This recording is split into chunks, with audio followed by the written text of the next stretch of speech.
Hello friends, தெனங்கீற்றோட வணக்கம் எல்லாத்துக்கும். இன்றைக்கி நம்ம வீடியோவில் என்ன பார்க்க போகிறோம்னா, நீங்கள் நினைக்கிறது சரிதான், மட்டன் தம் பிரியாணி தான் பார்க்க போகிறோம்.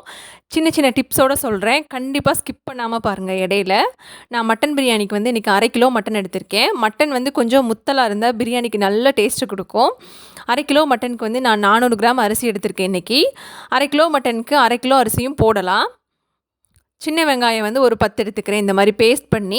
இது பிரியாணிக்கு டேஸ்ட்டு மட்டும் இல்லை, நல்ல ஒரு டெக்ஸ்சரையும் கொடுக்கும். பெரிய வெங்காயம் வந்து ஒரு 4 இந்த மாதிரி ஸ்லைஸ் பண்ணி எடுத்துக்கலாம். தாளிப்புக்கு வந்து 3 ஏலக்காய், 2 கிராம்பு, ஒரே ஒரு பிரிஞ்சி இலை மட்டும்தான் சேர்க்க போகிறோம். முந்திரி ஒரு 5-6, இது வந்து ஆப்ஷனல் தான். இஞ்சி பூண்டு பேஸ்ட் வந்து ஒரு 2 டேபிள் ஸ்பூன் எடுத்துக்கலாம். நல்லா பழுத்த தக்காளியாக 2 எடுத்துக்கலாம். தக்காளி வந்து பிரியாணிக்கு அதிகமாக சேர்த்தக்கூடாது, தக்காளி சாதம் டேஸ்ட் வந்துடும். அதில் வந்து ஒரு தக்காளி இந்த மாதிரி பேஸ்ட் பண்ணி வச்சுருக்கேன். 2 பச்சை மிளகா, நல்லா ஒரு கைப்பிடி ஃப்ரெஷ் புதினா இலை, ஒரு கைப்பிடி மல்லித்தலை, மல்லித்தூள் வந்து 1/2 டேபிள் ஸ்பூன் போதும். மிளகாத்தூள் வந்து 1 டேபிள் ஸ்பூன். இது வந்து கறி மசாலா தூள் வீட்டிலேயே அரைச்சது, இது வந்து 1/2 டேபிள் ஸ்பூன் எடுத்துக்கலாம். இது வந்து அதே பிரியாணி மசாலா தான், நம்ம ரெசிபி தான். இந்த வீடியோ லிங்க் கீழே டிஸ்கிரிப்ஷனில் கொடுக்குறேன், மறக்காமல் செக் பண்ணி பாருங்கள். தேங்காய் பால் வந்து நான் இன்றைக்கி 1 டம்ளர் எடுத்திருக்கேன். கண்டிப்பாக பிரியாணிக்கு தேங்காய் பால் சேர்த்துங்க. லெமன் 1, புளிச்ச தயிர் 1/4 கப்பு, தாளிப்புக்கு எண்ணெய், அப்புறம் நெய். அவ்வளோதான். எப்படி செய்யுதுன்னு பார்க்கலாம். அரிசி வந்து நான் இன்றைக்கி இதில் தான் மெஷர் பண்ணியிருக்கேன். இதில் நான் 2 உலக்கு எடுத்துக்கிறேன். அரிசியை வந்து இப்போ நல்லா அலசலாம். அரிசியை வந்து நல்லா 2-3 டைம் தண்ணியில் வாஷ் பண்ணுங்கள். வாஷ் பண்ணிவிட்டு ஒரு 40 நிமிஷம் போல் ஊறணும். இப்போ வந்து இது ஓரமாக எடுத்து வச்சிடலாம். அடுத்து நம்ம தாளிப்பை பார்க்கலாம். இப்போ வந்து நம்ம தாளிப்புக்கு வந்து இதில் சேர்க்க போகிறோம். நம்ம பிரியாணி மசாலா சேர்க்கறதுனால இது மட்டும் சேர்த்தா போதும். இப்போ ஒரு பெரிய நல்ல அகலமான குக்கரில் வந்து இந்த மாதிரி எண்ணெய் சேர்த்துக்கலாம். அடுத்தது ஒரே ஒரு டேபிள் ஸ்பூன் மட்டும் நெய் சேர்க்குறேன். அடுத்தது தாளிப்புக்கு சேர்க்கலாம் எல்லாம் வரிசையாக. ஏலக்காய், கிராம்பு, அடுத்ததாக வெங்காயம் போட்டது வந்து நான் எடுக்க மறந்துட்டேன். வெங்காயத்தை நல்லா வதக்குங்க. கூட வந்து ஒரு கைப்பிடி கருவேப்பிலை சேர்த்துக்கலாம். இது வந்து சேர்க்கலாம், சேர்க்காமல் இருந்தாலும் ஒன்றும் பிரச்சனை இல்லை. அடுத்தது 2 பச்சை மிளகா. வெங்காயம் வந்து வதங்கிட்டுருக்குலையே நம்ம வந்து வெங்காய பேஸ்ட்டை சேர்த்துக்கலாம். இது சின்ன வெங்காய பேஸ்ட் தான்.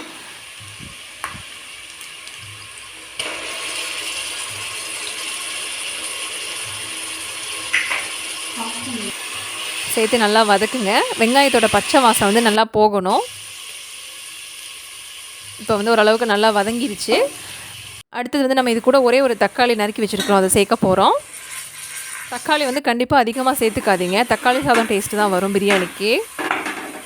இப்போவே கூட வந்து அரைச்சி வச்ச தக்காளி பேஸ்ட்டை சேர்த்துக்கலாம்.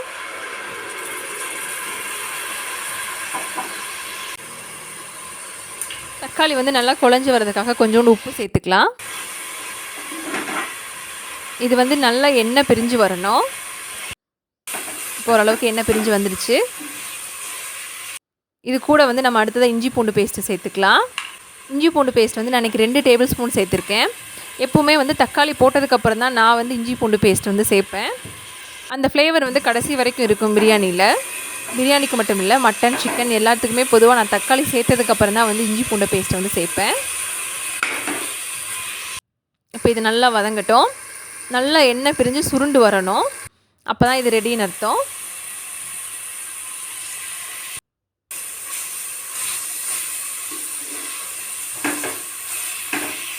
இப்போ நல்லா எண்ணெய் பிரிஞ்சு வந்துடுச்சு. இப்போ இது கூட வந்து நான் மல்லித்தூள் 1/2 டேபிள் ஸ்பூன் சேர்த்துக்கிறேன். மிளகாய் தூள் வந்து 1 டேபிள் ஸ்பூன். கறி மசால் பவுடர் வந்து 1/2 டேபிள் ஸ்பூன் சேர்த்துக்கலாம்.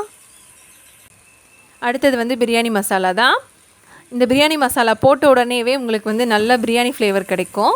நான் இன்றைக்கி இது 1 டேபிள் ஸ்பூன் போல் சேர்க்க போகிறேன். மசாலாலாம் சேர்த்து நல்லா வதக்குங்க. இந்த மாதிரி பார்க்கவே நல்லா கலர்ஃபுல்லாக இருக்குது, டெம்டிங்காக. அடுத்தது வந்து இப்போ இதில் மட்டன் சேர்த்துக்கலாம்.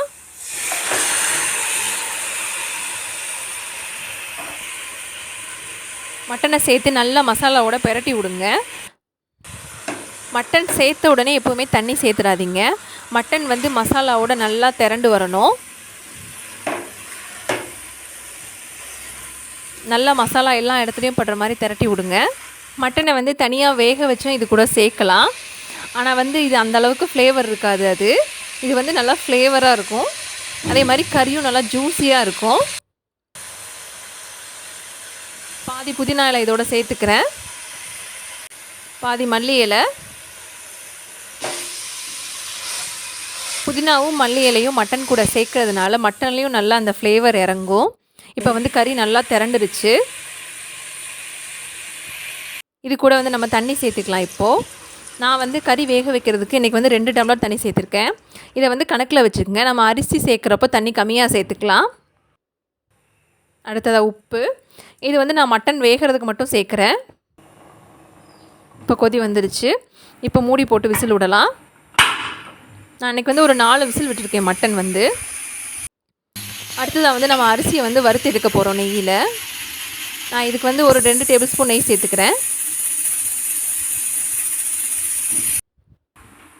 முந்திரி சேர்த்துக்கலாம். இது வந்து ஆப்ஷனல் தான். அடுத்ததாக அரிசி இதுக்குள்ளே சேர்த்துக்கலாம். இந்த மாதிரி சேர்க்குறப்போ என்ன ஆகும்னா பிரியாணியில் வந்து அரிசி உடையாது. கூட வந்து மல்லி புதினா இலை சேர்த்துக்கலாம். நல்லா வதக்குங்க அரிசியை.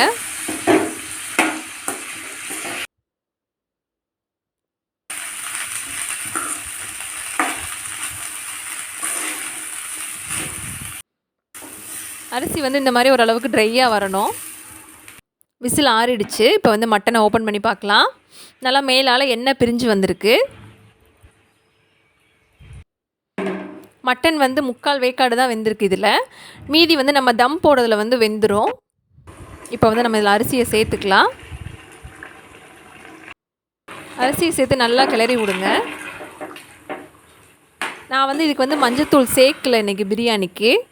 எனக்கு வந்து ப்ரௌன் கலரில் இருந்தால் தான் பிடிக்கும் லைட்டாக. நான் இன்றைக்கி 1 டம்ளர் அரிசிக்கு 2 டம்ளர் தண்ணி சேர்க்க போகிறேன். இப்போ இதில் வந்து 1 டம்ளர் தேங்காய் பாலும் 1 டம்ளர் தண்ணியும் சேர்த்துட்டேன். அடுத்ததாக லெமன் ஜூஸு 1/4 கப் தயிர் போல் சேர்த்துக்கலாம். இது வந்து கணக்கில் கிடையாது. இப்போ வந்து 2 டேபிள் ஸ்பூன் நெய் சேர்த்துக்கலாம். பிரியாணிக்கு தேவையான உப்பு, கடைசியாக 1 டீஸ்பூன் சர்க்கரை. நல்லா கொதி வரட்டும். உப்பு போட்டதுக்கப்புறம் நல்லா மிக்ஸ் பண்ணி விடுங்க. அரிசி வந்து நல்லா இந்த தண்ணியெல்லாம் இழுத்து நல்லா ஓரளவுக்கு சுண்டணும். நம்ம இன்றைக்கி தோசைக்கல்லில் தான் வந்து தம் போட போகிறோம். நான் வந்து ஒரு பழைய தோசைக்கல் எடுத்து வச்சுருக்கேன் தம் போடுறதுக்கு. தோசைக்கல் வந்து சூடாகட்டும். இப்போ வந்து ஓரளவுக்கு அரிசி நல்லா ட்ரை ஆகிடுச்சு தண்ணியெல்லாம் இழுத்து. இப்போ இது வந்து தம் போடுறதுக்கு ரெடி ஆயிடுச்சு. இதை வந்து தூக்கி அப்படியே தோசைக்கல் மேலே வச்சிடலாம். இப்போது மேலே வந்து புதினா இலை எல்லா இடத்துலையும் நல்லா சுற்றி வர இருக்கிற மாதிரி வைங்க.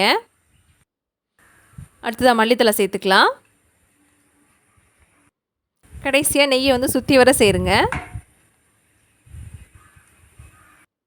இப்போ இது இந்த மாதிரி ஒரு தட்டை வச்சு மூடி போடலாம். இதே நம்ம வந்து விறகடுப்பில் வைக்கிற மாதிரி இருந்தால் தம் போட்டுட்டு மேலே வந்து நெருப்பு அள்ளி போடுவோம். நான் இன்றைக்கி வந்து இந்த மாதிரி ஒரு வெயிட்டை வைக்கிறேன்.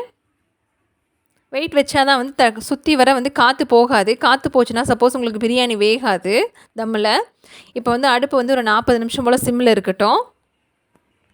இப்போ 40 நிமிஷம் ஆயிடுச்சு கிட்டத்தட்ட. இப்போ அடுத்து என்ன பண்ண போகிறோம்னா பிரியாணிக்கு திறப்பவளா தான் பண்ண போகிறோம். எல்லோரும் ஆவலாக இருக்கீங்கன்னு தெரியுது பிரியாணி எப்படி இருக்குன்னு பார்க்குறதுக்கு. வாங்க ஓப்பன் பண்ணி பார்க்கலாம். வாவ், செம்மையாக இருக்குது. நல்லா ஆவி பறக்க சுட சுட வாசனை மூக்க தொலைக்குது. இப்போ லைட்டாக உங்களுக்கு கலக்கி காட்டுறேன் எப்படி இருக்குன்னு.